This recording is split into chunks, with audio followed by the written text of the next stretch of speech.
Sean ustedes bienvenidos y bienvenidas al inicio de la segunda temporada de nuestro podcast Diálogos Internacionales, realizado por el Centro de Relaciones Internacionales de la Facultad de Ciencias Políticas y Sociales de la UNAM.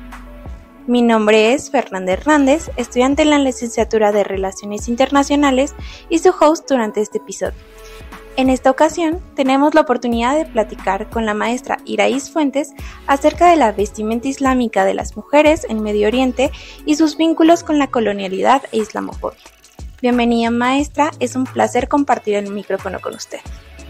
Muchas gracias, Fer, por la invitación, a ti, por supuesto, a todo el CRI, en especial también a Yair por esta oportunidad. Gracias a usted por acompañarnos el día de hoy y siéntase completamente libre, pues este espacio es suyo y de toda la comunidad que nos sigue. Antes de comenzar, vamos a conocer un poco más acerca de nuestra invitada.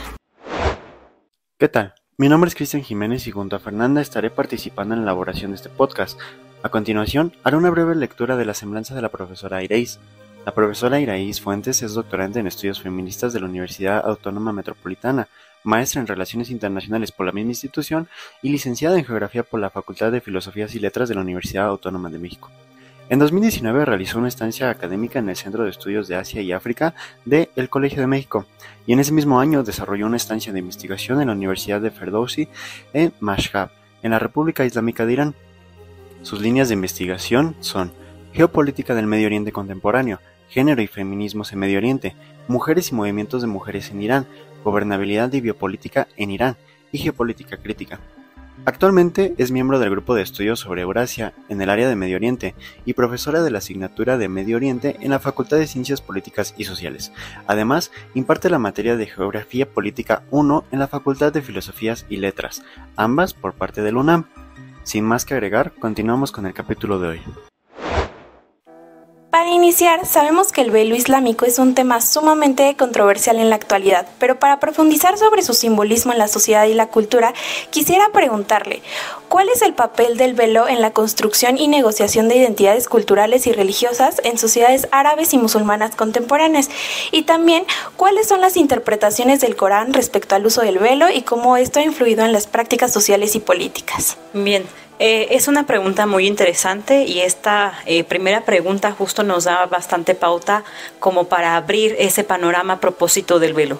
Primero, me gustaría mencionar que el hijab, el velo, la vestimenta islámica en las mujeres particularmente, hay una referencia en el Corán, pero no es este hijab es un ocultamiento, una cortina, por decirlo de alguna forma, ¿no? Y esta cortina no es que la usen propiamente las mujeres, sino que esta cortina va a ser, su funcionalidad es separar a los hombres de las mujeres. Y esto en específico en el Corán separa a las esposas del profeta de los invitados que van justo a la casa del profeta a generar o a dialogar justamente con el profeta Mohammed. Quiero decir, ese hijab que aparece en el Corán es muy distinto del que conocemos el día de hoy, porque como todo proceso histórico no es transhistórico, sino que va cambiando y se va adaptando de acuerdo, por supuesto, ¿no?, con las cuestiones históricas, sociales, políticas, espaciales y demás. Ahora, más adelante, desde luego, esta resignificación del velo tiene que ver, por supuesto, con prácticas culturales y endémicas y demás. Quiero decir, el velo no es propio de sociedades islámicas, ¿no? Hay otras sociedades, especialmente las comunidades judías, que como sabemos son precedentes al surgimiento del Islam, que ya usan o adoptan el uso del velo, del hijab en este caso, ¿no? Y entonces, claro, va a haber una adopción más adelante de parte de las mujeres, de las comunidades musulmanas, acerca o a propósito de esta prenda, de esta vestimenta islámica como parte de su identidad cultural y religiosa. También acá cabe decir que este primer uso de la vestimenta islámica por parte de las mujeres sobre todo es para diferenciar a las esposas del profeta de otras mujeres que forman parte de esa misma comunidad musulmana. Y más adelante, con el desarrollo y la expansión más precisamente del Islam, esta práctica se va a ir adoptando como propia de esta religión. Ahora, no es un carácter o no tiene un carácter en una primera instancia. Estamos hablando del siglo VII, siglo VIII, de uso obligatorio, sino que más bien es parte de esa devoción que tienen las mujeres frente justo a la figura de Alá, ¿no? Que es una fuerza de Dios, vaya, ¿no? Entonces, por supuesto, esta vestimenta islámica hace referencia a sus propias identidades, a sus propias adscripciones y demás, y que más adelante va a ir adoptando otras características. Voy a dar un salto muy grande para hablar del periodo colonial, en donde acá también la vestimenta islámica va a adoptar un papel o otras características en este sentido. ¿Por qué? Porque primero, o en primera instancia, en el momento de la colonización y también la propia orientalización de estos espacios, o sea, que tiene que ver justo con este orientalismo del que nos habla Edward Said, entonces la idea era producir a esos sujetos que eran diferentes de lo que se estaba conformando, se iba a conformar como lo europeo, ¿no? Y tenemos de forma inmediata, como vecino inmediato geográficamente, pues al Imperio Otomano.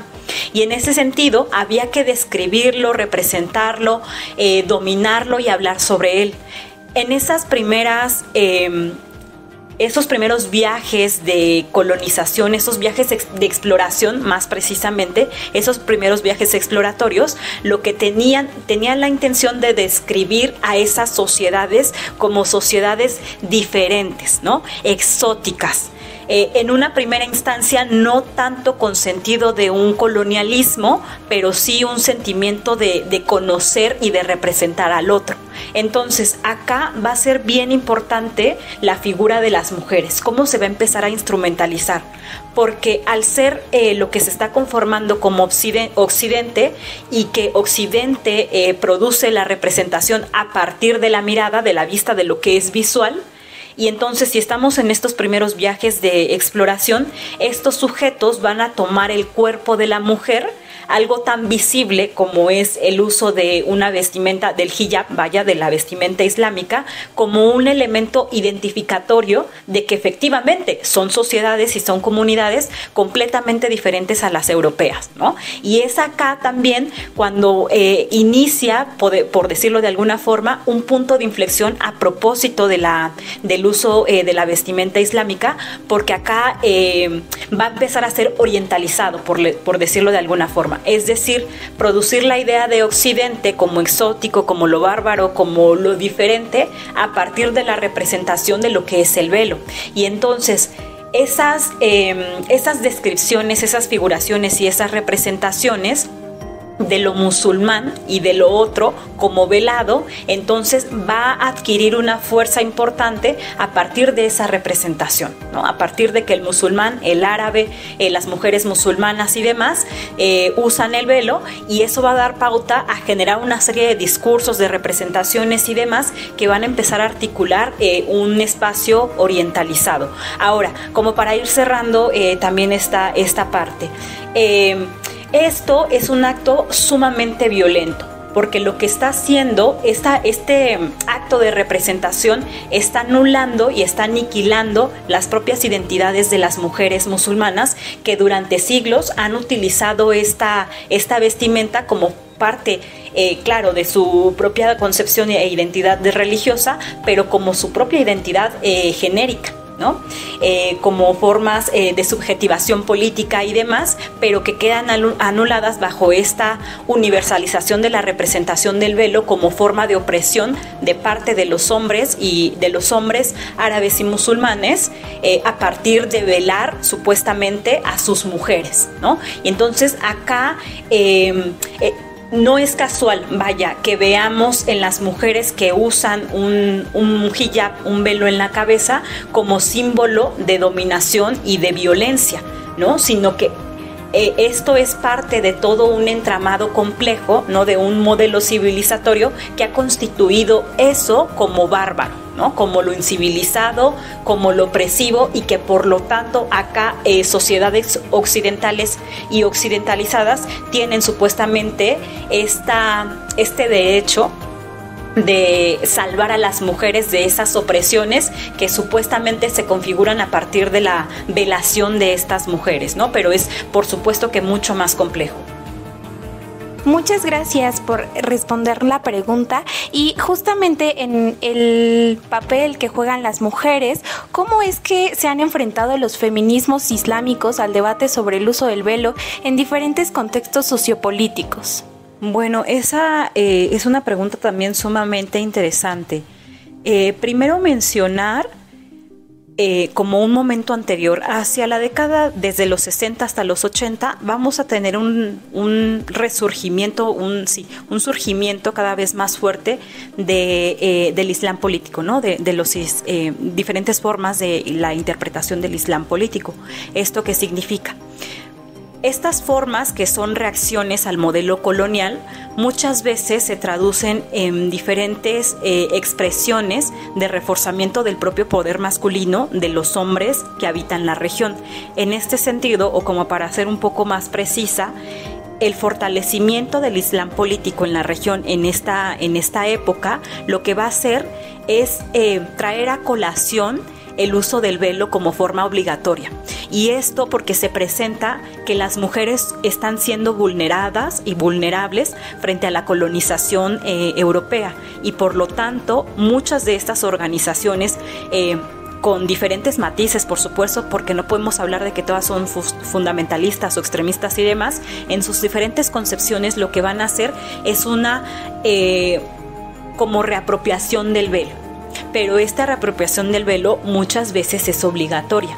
Eso desde luego que quebranta las propias identidades, las propias subjetividades de las mujeres, y las enfrenta a una serie de debates y de cuestionamientos, porque este uso es obligatorio. Y además no solamente acá se trata del uso de este hijab de la forma que ellas decidieron, sino de formas específicas. Por ejemplo, el famoso burka en Afganistán, ¿no? Que justamente es resultado de estas formas del Islam político, específicamente en Afganistán, específicamente en una zona, y que más adelante se va a pretender extender al resto del país.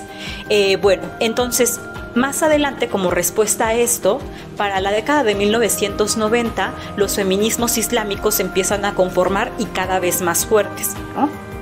Entonces acá las feministas islámicas, que por cierto es muy recomendable pues acercarse justamente a los debates que han tenido estas mujeres, no solamente están dialogando o contestando a estas expresiones del Islam político en torno, específicamente en torno del uso del hijab, sino también están contestando, por decirlo de alguna forma, a los feminismos occidentales blancos y demás.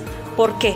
Porque también acá, y cabe decir, y que de pronto esta es una aseveración que nos puede causar que puede ser controversial, vaya, pero muchos feminismos blancos han sido partícipes de la propia colonización de estas regiones, ¿no? Las sociedades musulmanas, árabes musulmanas y del propio Medio Oriente, porque han sido partícipes justamente en orientalizar y en representar a las mujeres como oprimidas solamente o por la cuestión de que usan o se cubren la cabeza.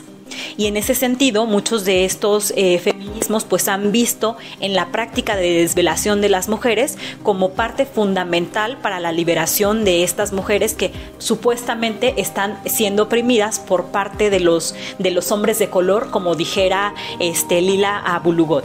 En este sentido, los feminismos islámicos es que surgen y que tienen cada vez mayor fuerza. Por una parte, están debatiendo con el Islam político, que tienen formas distintas y muchas veces o muchas de ellas tienen formas muy duras del uso obligatorio del hijab, y por el otro a estas otras feministas blancas que las tachan de dominadas, ¿no? De violentadas y demás por el propio uso del hijab. Entonces acá los feminismos islámicos van a ser clave en la reapropiación justo de diferentes formas del uso del hijab, de ¿cómo decirlo? Como de recuperar las identidades, las voces, las propias necesidades y las propias reiteradamente las identidades de estas mujeres de las que estamos hablando, porque ninguno de estos dos sujetos colectivos con los que está dialogando forman parte de estas sociedades. No son mujeres en una parte y en otra parte pues no son mujeres musulmanas, no son mujeres creyentes, y por lo tanto es muy difícil conciliar estas perspectivas. Entonces acá los feminismos islámicos han sido bien importantes al momento de defender el uso, no nada más el uso del hijab, sino la capacidad de decidir de las mujeres musulmanas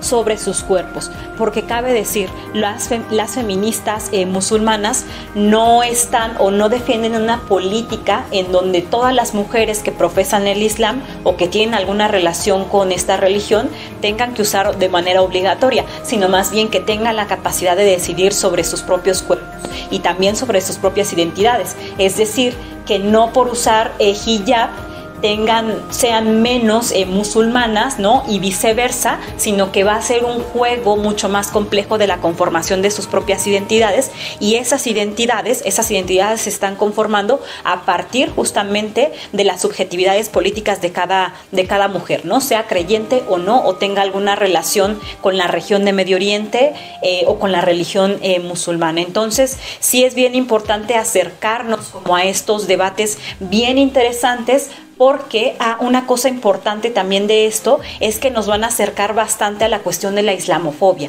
cada vez más presente, y mucho más en países europeos donde la islamofobia es cada vez más dura en ese sentido. Entonces, por supuesto, ¿no? Los feminismos islámicos nos han dejado bastante a colación a propósito de la islamofobia y de estas, ¿cómo decirlo? Como estos vestigios orientalistas que nos atraviesan como nuestras propias concepciones de mundo, porque claro, ¿no? Estamos bajo un orden civilizatorio que se conforma a partir de la idea de lo que significa ser oriental, ¿no? Del orientalismo propiamente. Y desde luego, muchas veces nuestra interpretación no pasa por un tamiz crítico cuando nos acercamos a estas sociedades, y específicamente aún más cuando se trata de mujeres. Para profundizar un poco más acerca de la islamofobia, ¿qué papel juegan los medios de comunicación justamente en la representación y en la perpetuación de estereotipos sobre el velo y las mujeres musulmanas? Sí, muy interesante también esta última pregunta a propósito de la representación. Hace unos días estaba escuchando a Chimamanda Ngozi Adichie, que justamente ella habla sobre la representación y los estereotipos, del peligro de la historia única, como ella lo llama. Y en ese sentido, este video, este escrito también que tiene ella, y que se los recomiendo mucho, El peligro de la historia única, hace ella un análisis a propósito de la representación y los estereotipos. ¿Qué nos está diciendo ella? Bueno, que los estereotipos no es que sean falsos, pero es una historia sumamente sesgada y que además se universaliza. Es decir, escuchar solamente una sola voz, una sola historia, y en ese sentido generar toda una representación universal, de lo que significa un sujeto, una cultura, una práctica y demás. Y en este sentido, por supuesto, Occidente como tal, el proceso de colonización ha sido muy activo políticamente al momento de generar la representación de la región de Medio Oriente como como una espacialidad, pero también del mundo musulmán, así en términos súper amplios. Entonces, cuando nos llegan cuando decimos, por ejemplo, mundo musulmán, de inmediato se nos cruzan por la cabeza imágenes de mujeres veladas, ¿no? Supuestamente oprimidas y violentadas y demás. Esa capacidad ha tenido Occidente de generar esas representaciones, ¿no? Que se traducen, por supuesto, o que forman parte más bien del propio orientalismo. ¿Y cómo lo ha hecho esto? Lo ha hecho de diferentes maneras. En primera instancia se hace a partir de la pintura, de los relatos, ¿no? De estos primeros viajes de exploración, de la poesía, de la misma literatura y demás. Pero con en nuestra sociedad contemporánea, con esta capacidad que tenemos de los medios de comunicación, especialmente Occidente, con estas grandes industrias de la producción cultural en masa, tiene una capacidad de generar una representación en masa con una capacidad bastante amplia. Y entonces, por supuesto, el cine, la música, la poesía, la televisión, los medios de comunicación, los noticieros y demás, han sido políticamente muy participativos en la conformación de estos estereotipos acerca de lo que significa lo musulmán, así en términos súper abstractos, y por supuesto las mujeres musulmanas. Y claro, acá va a tener un papel o como una forma de repercusión directa, formas y expresiones de islamofobia cada vez más violentas, porque frente a estas representaciones en donde se nos presenta que el Islam es igual a opresión y que justamente, ¿no? O sea, cuestiones como el uso de la vestimenta islámica es igual a opresión, dominación, pero también un vestigio de lo tradicional, ¿no? De lo bárbaro, de lo incivilizado y de aquello que está en contra de la modernidad, y que por lo tanto habría que eliminar estas representaciones y estas imaginaciones de que eso tiene que ser aniquilado, porque es como el ciclo para llegar a la modernidad. Es cada vez una idea más generalizada, ¿no? E incluso más naturalizada. Esto, quiero decir, no llega incluso a cuestionarse. Ese es el peligro justamente de esta capacidad de los medios de comunicación de representar de manera reiterada a estos sujetos, a estas sujetas, como formas incivilizadas. Y para poner un ejemplo de ello, el caso o el hecho de que el día de hoy tenga lugar un genocidio en Gaza, como lo que estamos presenciando, con esta capacidad de aniquilación de ese sujeto, es parte de ese proceso de islamofobia, de orientalismo, de deshumanización de estos sujetos. ¿Y cómo ha sido posible? A través de siglos de la representación de esos sujetos como incivilizados. Y claro, ¿no? Los medios de comunicación tienen una responsabilidad sumamente fuerte en la producción de estos estereotipos, ¿no? Y de estos sujetos como deshumanizados. Entonces, acá nos queda una tarea bien interesante, o bien importante, sobre todo, de ser críticos y críticas y buscar otras formas, otras fuentes de información y otras formas de aproximación a estas subjetividades políticas, a estas identidades, precisamente para evitar la deshumanización de eso que en tanto que se presenta como inhumano, entonces su aniquilación puede ser aceptable, ¿no? Sin duda, un tema sumamente relevante para la reflexión en un contexto donde este tipo de luchas se encuentran a la alza.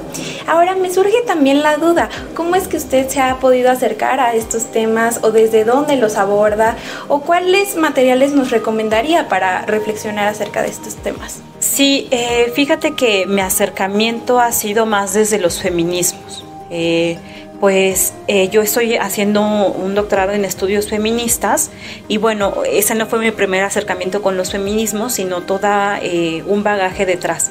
Pero acá la cuestión que me llama mucho la atención es que dentro de nuestros propios movimientos feministas, o sea, que no son precisamente académicos, sino más populares, más urbanos, como acá en la Ciudad de México y demás, hay muchas concepciones todavía orientalistas, islamofóbicas, machistas incluso acerca de las mujeres musulmanas y a propósito justo del uso de la vestimenta islámica y demás. Quiero decir, o sea, de pronto me parecía muy curioso que podríamos ser súper críticas con diferentes cuestiones o estructuras patriarcales como pues justo, o sea, la raza, la clase, el género, pero cuando pasa por el ámbito de la religión y específicamente cuando hablamos de mujeres musulmanas y de Medio Oriente, nos costaba muchísimo trabajo y fue ahí entonces cuando me empecé a interesar ¿qué había detrás de todo eso? O sea, ¿por qué nos cuesta tanto trabajo como mujeres e incluso como feministas acercarnos a otras mujeres, ¿no? A otras subjetividades y a otras identidades, ¿no? E incluso desde eso, o sea, ¿por qué las pensamos y las representamos como la otra, ¿no? Los otros y demás. Y en ese sentido, entonces fue que me fui interesando cada vez más en la región. También quisiera mencionar determinadas autoras, ¿no? Como Leila Abu-Lughod, que les recomiendo muchísimo, que para mí ha sido un parteaguas justamente como para dar ese viraje hacia cuestiones de género, cuestiones de feminismos en la región y también diferentes producciones cinematográficas, ¿no? Decíamos hace un rato, ¿no? Acerca de los medios de comunicación, la industria cinematográfica ha sido partícipe sumamente activa de la producción de estas sujetas como las otras, pero también existe una gran producción cinematográfica producida por mujeres, también por hombres, por supuesto, que vienen desde la propia región, a partir de sus propias concepciones, identidades y demás, y que es un cine bastante crítico, muy bueno y políticamente muy activo, porque tienen esa capacidad, ¿no? O sea, de ser muy críticos a partir justamente del cine, de la representación, del guión y demás. Y entonces, a partir de ciertas directoras, especialmente del cine iraní, del que yo soy fan y les recomiendo muchísimo el cine iraní, fue que me empecé a interesar mucho por la representación, el orientalismo y específicamente por las mujeres. Entonces, pues les invito a echar un vistazo a las directoras, ¿no? De la región. Específicamente les puedo recomendar justo el cine iraní, del que conozco un poco más, también por hobby, no por especialización. Diferentes autoras como Leila Abu-Lughod, Asma Lamravet, entre muchas otras, ¿no? Que tenemos bastante producción a propósito de las mujeres, del Islam, del uso de la vestimenta islámica. También les recomiendo el trabajo de Laura Mijares, que ella es una española que ha trabajado muchísimo y muy bien islamofobia, y que son producciones, todas estas que les menciono, que ya están en español y que nos podemos acercar a ellas sin mayores dificultades, vaya. Entonces, como dejar esa tarea justamente. Muchas gracias, maestra, por sus valiosas intervenciones y también no sé si nos pueda compartir una reflexión final. Claro, Fer, primero pues agradecerles por la oportunidad, por el espacio y este diálogo que me deja pues bastante que reflexionar a mí misma justo, y unas palabras de cierre, esto, ¿no? Ser mucho más críticas en términos de orientalismo. Yo creo que el orientalismo es una cuestión que no la hemos trabajado tanto desde América Latina, menos aún desde los feminismos, nuestros propios feminismos, y esa es una invitación abierta a reflexionar, a pensarnos en función o en diálogo más bien con las propias estructuras orientalistas y con otros feminismos, otros movimientos feministas y otros movimientos de mujeres. Solo eso. Muchas gracias. Agradecemos también a nuestra comunidad por acompañarnos y les recordamos que nos pueden seguir a través de nuestras redes sociales, en donde aparecemos como Centro de Relaciones Internacionales. Nos escuchamos en el siguiente episodio.